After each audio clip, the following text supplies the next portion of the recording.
இப்போ small cap ஸ்டாக்ல invest பண்றதுக்கும் ஸ்மால் கேப் மியூச்சுவல் ஃபண்ட்ல இன்வெஸ்ட் பண்றதுக்கும் என்ன டிஃபரன்ஸ் இருக்குன்றத பார்க்கலாம். இதே ஒரு ஸ்மால் கேப் ஸ்டாக்ல இன்வெஸ்ட் பண்றீங்கன்னா பர்టిక్యులர் ஸ்டாக்ல நீங்க இன்வெஸ்ட் பண்ணுவீங்க. இதே மியூச்சுவல் ஃபண்ட்ஸ்ல மோர் தென் 50 கம்பெனிஸ்ல டைவர்சிஃபை பண்ணி இன்வெஸ்ட் பண்ணுவாங்க. இப்போ குவாண்டம் ஸ்மால் கேப் ஃபண்ட் எடுத்தீங்க அப்படின்னு பார்த்தீங்கன்னா லார்ஜ் கேப்ல 9.72% வைக்கிறாங்க, மிட் கேப்ல 7.4% வச்சிருக்காங்க, 66% வந்து ஸ்மால் கேப்ல வச்சிருக்காங்க. இந்த ஸ்டாக்ஸ் எல்லாமே லாஸ்ட் 6 மந்த்ஸ்ல மோர் தென் 20%, 30%, 10% மாதிரி இன்க்ரீஸ் ஆயிருக்கு. இது எதுக்கு இந்த சார்ட் காமிக்கிறோம் அப்படின்னா ஸ்மால் கேப் ஃபண்ட்ஸ் பொறுத்த வரைக்கும் உங்களுக்கு நம்பர் ஆஃப் ஸ்டாக்ஸ் அதிகம். ஸோ போர்ட்ஃபோலியோவில் டிக்ரீஸ் ஆகிற ஸ்டாக்ஸ் நிறைய இருக்கு, இன்க்ரீஸ் ஆகிற ஸ்டாக்ஸ் நிறைய இருக்கு. டைவர்சிஃபைடா இன்வெஸ்ட் பண்ணும்போது லாங்கர் டென்யூர்ல உங்களுக்கு ரிட்டர்ன்ஸ் வந்து பெட்டரா கிடைக்கும். ஒரு ஃபண்டை சூஸ் பண்றதுக்கு ஃபண்ட் பர்ஃபார்மன்ஸ் எப்படி வெயிட்டேஜ் கொடுக்குறீங்களோ அதோட சேர்த்து ஸ்டாண்டர்ட் டிவியேஷன் நீங்க கன்சிடர் பண்ணலாம். அப்படி கன்சிடர் பண்ணும்போது ஸ்மால் கேப் மியூச்சுவல் ஃபண்ட்ஸ்ல என்னென்ன ஆப்பர்ச்சுனிட்டி இருக்கு, போர்ட்ஃபோலியோ அலோகேஷன் எப்படி இருக்கும், லாங் டர்ம்ல இன்வெஸ்ட் பண்ணும்போது ரிஸ்க் எப்படி கம்மி பண்ணி இன்வெஸ்ட் பண்ணலான்றத பார்க்கலாம். டாப் 500 கம்பெனிஸ்ல டாப் 100 கம்பெனிஸ் லார்ஜ் கேப்லயும், நெக்ஸ்ட் 150 கம்பெனிஸ் மிட் கேப்லயும், நெக்ஸ்ட் 250 கம்பெனிஸ் ஸ்மால் கேப்லயும் இருக்கும். அதுக்கப்புறம் உள்ளது மைக்ரோ கேப்னு சொல்லுவாங்க. So majority of portion small cap funds invest பண்றது எல்லாமே இந்த 250 கம்பெனிஸ்ல தான் இன்வெஸ்ட்மெண்ட் பண்ணுவாங்க. இப்போ ஸ்மால் கேப் ஸ்டாக்ல இன்வெஸ்ட் பண்றதுக்கும் ஸ்மால் கேப் மியூச்சுவல் ஃபண்ட்ல இன்வெஸ்ட் பண்றதுக்கும் என்ன டிஃபரன்ஸ் இருக்குன்றத பார்க்கலாம். இதே ஒரு ஸ்மால் கேப் ஸ்டாக்ல இன்வெஸ்ட் பண்றீங்கன்னா பர்టిక్యులர் ஸ்டாக்ல நீங்க இன்வெஸ்ட் பண்ணுவீங்க. இதே மியூச்சுவல் ஃபண்ட்ஸ்ல மோர் தென் 50 கம்பெனிஸ்ல டைவர்சிஃபை பண்ணி இன்வெஸ்ட் பண்ணுவாங்க. நீங்க அந்த பர்టిక్యులர் ஸ்டாக்கை சூஸ் பண்றதுக்கு ஆக்டிவா டைம் நீங்க ஸ்பெண்ட் பண்ண வேண்டியது இருக்கும். இதே மியூச்சுவல் ஃபண்ட்ஸ்ல அதுக்குன்னு ஒரு ஃபண்ட் மேனேஜர் இருப்பாரு, அந்த எக்ஸ்பர்ட் மேனேஜ் பண்ணுவாங்க. சம்டைம்ஸ் என்ன ஆகும்னா நீங்க பர்టిక్యులர் ஸ்டாக்ல இன்வெஸ்ட் பண்ணும்போது அது ஷார்ட் பீரியட்ல இன்க்ரீஸும் ஆகும் நல்லாவே, இல்ல லாங்கர் டென்யூருக்கு அப்படியே இன்க்ரீஸ் ஆகாம அப்படியே சஸ்டெயின் ஆகியே இருக்கும். ஸோ அந்த மாதிரி சமயத்துல நீங்க வேற ஒரு ஸ்டாக்ஸ்லயும் இன்வெஸ்ட் பண்ண மாட்டீங்க. ஸோ டிமோட்டிவேட் ஆகி ஸ்டாக்ஸ்லயும் இன்வெஸ்ட் பண்ணாம அவாய்ட் பண்ணவும் சான்சஸ் இருக்கு. ஸோ லாங்கர் டென்யூர்ல அந்த பர்టిక్యులர் ஸ்டாக் ஏறாம இருக்கவும் வாய்ப்பு இருக்கு, இல்ல ஷார்ட் டியூரேஷன்ல பல மடங்கு ஏறவும் வாய்ப்பு இருக்கு. இதே மியூச்சுவல் ஃபண்ட்ஸ்ல அந்த ரிஸ்க் அவாய்ட் பண்றதுக்கு தான் நிறைய கம்பெனிஸ்ல டைவர்சிஃபை பண்ணி இன்வெஸ்ட் பண்ணும்போது இந்த பர்టిక్యులர் ஸ்டாக்கை டிபெண்ட் பண்ணி இருக்காது அந்த மியூச்சுவல் ஃபண்ட். அதனால நீங்க ஸ்மால் கேப் ஸ்டாக்கை பொறுத்த வரைக்கும் எப்ப பை பண்ணணும், செல் பண்றதையும் நீங்க கரெக்டா சூஸ் பண்ண வேண்டியது இருக்கும். இதே மியூச்சுவல் ஃபண்ட்ஸ்ல அது ஃபண்ட் மேனேஜர் டேக் கேர் பண்றதுனால உங்களுக்கு ரிட்டர்ன்ஸ் இன்னும் பெட்டரா வரதுக்கான வாய்ப்புகள் நிறையவே இருக்கு. இப்போ ஸ்மால் கேப் மியூச்சுவல் ஃபண்ட்ஸ்ல போர்ட்ஃபோலியோ அலோகேஷன் எப்படி இருக்கும்? யூசுவலா இப்போ ஸ்மால் கேப் ஃபண்ட் அப்படின்னும் போது நம்ம நினைச்சிருப்போம் ஒன்லி ஸ்மால் கேப் ஸ்டாக்ஸ்ல மட்டும் தான் இன்வெஸ்ட் பண்றாங்க.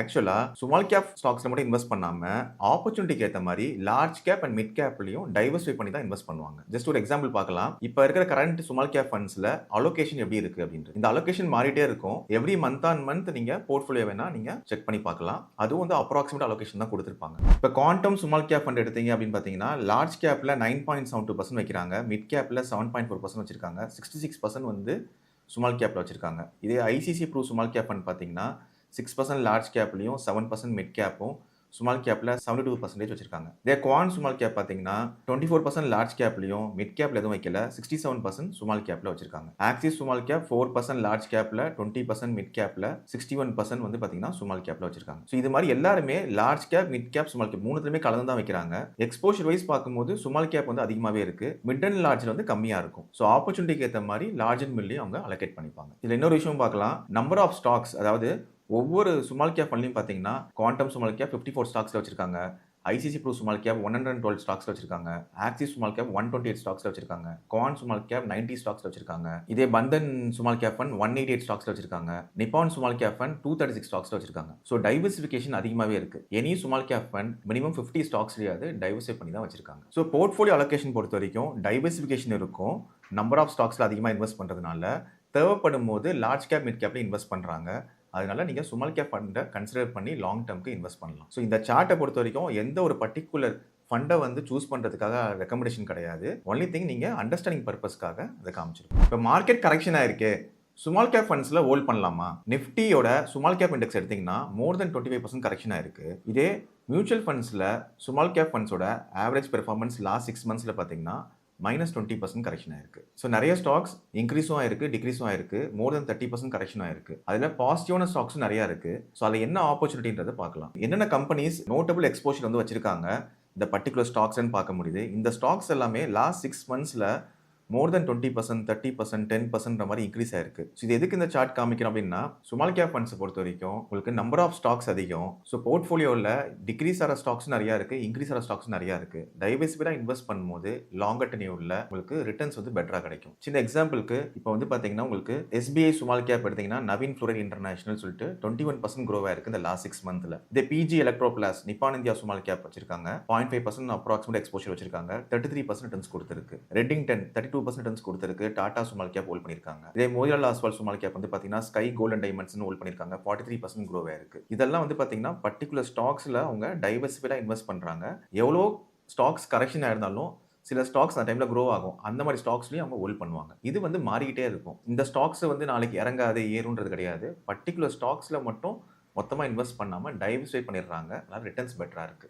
ஸ்மால் கேப் ஃபண்ட பொறுத்த வரைக்கும் அண்டர்ஸ்டாண்ட் பண்ண வேண்டிய விஷயம் ஆப்பர்ச்சுனிட்டியும் அதிகமா இருக்கு, ரிஸ்க்கும் இருக்கு. ஸோ டைவர்சிஃபைடா இன்வெஸ்ட் பண்ணும்போது, அதுவும் ஃபண்ட் மேனேஜர் எக்ஸ்பர்ட் அவங்க இன்வெஸ்ட் பண்ணும்போது, அந்த ரிஸ்க்கை கம்மி பண்ணி ரிட்டர்ன்ஸ் வந்து பெட்டரா கொடுக்கும். நீங்க லாங் டர்ம்ல இன்வெஸ்ட் பண்ணும்போது. ஸோ இப்போ நம்ம காமிச்சிருக்க stocks and fund performance mutual ஃபண்டோட நேம்ஸ் எல்லாமே ஜஸ்ட் அண்டர்ஸ்டாண்டிங் பர்பஸ்க்கு தான். எந்த ஒரு ரெக்கமெண்டேஷனும் கிடையாது. இப்போ ஸ்மால் கேப் மியூச்சுவல் ஃபண்ட்ஸ்ல 2 விஷயத்தை கன்சிடர் பண்ணி ஒரு ரேங்கிங் கொடுக்குறேன். அதை நீங்க பார்க்கலாம். ஒன்னு வந்து last 5 years and 10 years returns monthly பேசிஸ்ல ஆவரேஜ் ரிட்டர்ன்ஸ். இன்னொன்னு ஸ்டாண்டர்ட் டீவியேஷன். ஸ்டாண்டர்ட் டீவியேஷன்னா அந்த பர்டிகுலர் ஸ்டாக் அதிகமாக வொலட்டிலிட்டி இருக்கு அப்படின்னா ஸ்டாண்டர்ட் டீவியேஷன் கூட இருக்கும். இதே வொலட்டிலிட்டி கம்மியா இருக்கு அப்படின்னா ஸ்டாண்டர்ட் டீவியேஷன் கம்மியா இருக்கும். ஸோ ஸ்டாண்டர்ட் டீவியேஷன் கம்மியா இருந்தா பெட்டர் சாய்ஸ். ஸோ வொலட்டிலிட்டியும் கம்மியா இருக்கு, பெர்ஃபார்மன்ஸும் கொடுத்துருக்குன்றது அர்த்தம். ஸோ அதுக்கு ரெண்டுத்துக்கும் வெயிட்டேஜ் 50% ரிட்டர்ன்ஸ்க்கான வெயிட்டேஜ், 50% ஸ்டாண்டர்ட் டீவியேஷனுக்கான வெயிட்டேஜ் கொடுத்து அந்த பர்டிகுலர் ஃபண்ட் எப்படி பெர்ஃபார்ம் பண்ணிருக்குன்றதை பார்க்கலாம். ஸோ இது ஜஸ்ட் ஃபார் ரேங்கிங் பர்பஸ் இப்போ காமிக்கிறோம். பாஸ்ட் பெர்ஃபார்மன்ஸ் நாளைக்கு இருக்குன்னு சொல்ல முடியாது. இந்த ரேங்கிங் ஃபியூச்சர்ல மாறவும் செய்யலாம். லாஸ்ட் 5 இயர்ஸ்ல monthly ஃப்ரீக்வன்சியில்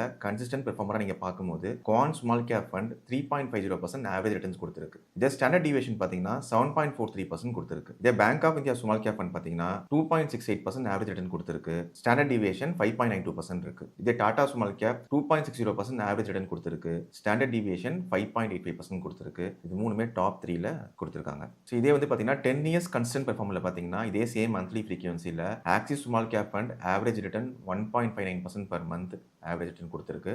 standard deviation 4.90%. Nippon India small cap fund 1.87% average return. Standard deviation 6.12%. So SBI small cap 1.68% average return. Standard deviation 5.45. So உங்களுக்கு ஃபண்டை பொறுத்த வரைக்கும் standard deviation and average return ரெண்டுத்தையும் பேஸ் பண்ணி பார்க்கும்போது இது 5 இயர்ஸ் 10 இயர்ஸ் பெர்ஃபார்மன்ஸில் மந்த்லி ஃப்ரீக்வன்சியில் இதெல்லாம் ஒரு கன்ஸ்டன்ட் பெர்ஃபார்மன்ஸாக இருக்குது இந்த ஃபண்ட்ஸ் எல்லாம். ஸோ ஃபியூச்சரில் ஃபண்டோட பெர்ஃபார்மன்ஸ் மாறலாம். ஒரு ஃபண்டை சூஸ் பண்ணுறதுக்கு ஃபண்ட் பெர்ஃபார்மன்ஸ்க்கு எப்படி வெயிட்டேஜ் கொடுக்குறீங்களோ அதோட சேர்த்து ஸ்டாண்டர்ட் டீவியேஷன் நீங்கள் கன்சிடர் பண்ணலாம். அப்படி கன்சிடர் பண்ணும்போது அந்த ஃபண்டோட ரிஸ்க்கும் கம்மியாக இருக்குது, ரிட்டர்ன்ஸும் பெட்டராக இருக்கிறத நீங்கள் அனலைஸ் பண்ண முடியும். ஸோ ஸ்மால் கேப் ஃபண்ட்ஸை பொறுத்த வரைக்கும் நீங்கள் லாங்கர் டென்யூர் ஹோல்ட் பண்ணுறீங்கன்னா கண்டிப்பாக அலோகேஷன் இருக்கணும். நீங்கள் எஸ்ஐபியாக இன்வெஸ்ட் பண்ணலாம், எஸ்டிபி மூலியமாக இன்வெஸ்ட் பண்ணலாம். சப்போஸ் வேல்யூவேஷனும் கம்மியாக இருக்கும் பட்சத்தில் நீங்கள் லம்சம் ப்ளஸ் எஸ்ஐபியாகவும் இன்வெஸ்ட் பண்ணலாம். இல்லை நான் லாங் டர்ம் தான் இன்வெஸ்ட் பண்ணுறேன், லம்சம் இன்வெஸ்ட் பண்ணி அதில் எஸ்ஐபி பண்ணுறேன் அப்படின்னாலும் நீங்கள் இன்வெஸ்ட் பண்ண முடியும். ஸ்மால் கேப் மியூச்சுவல் ஃபண்ட்ஸில் என்னதான் ரிஸ்க் இருந்தாலும் பொட்டன்ஷியல் ஆஃப் க்ரோத்தும் அதிகமாகவே இருக்கும். ஸோ லாங் டர்ம் இன்வெஸ்ட் பண்ணுறவங்க கண்டிப்பாக கன்சிடர் பண்ணலாம். மோர் தென் 7 இயர்ஸ் 10 இயர்ஸ் இன்வெஸ்ட் பண்ணுறவங்க அவங்க ஃபினான்ஷியல் கோல்ஸ் அலைன் பண்ணி ஸ்மால் கேப் ஃபண்ட்லேயே அலோகேட் பண்ணலாம். எஸ்ஐபி நீங்கள் ஆல்ரெடி பண்ணிட்டு இருக்கீங்கன்னா அதில் நீங்கள் கன்டினியூ பண்ணுங்கள். புதுசாக எஸ்ஐபிஸ் அண்ட் எஸ்டிபிஸும் நீங்கள் ஸ்டார்ட் பண்ணலாம். உங்களுக்கு பர்சனலைஸ் ஃபினான்ஷியல் பிளானிங் வேணும்னா நான் கொடுத்துருக்க நம்பரை கான்டாக்ட் பண்ணுங்கள். தேங்க்யூ.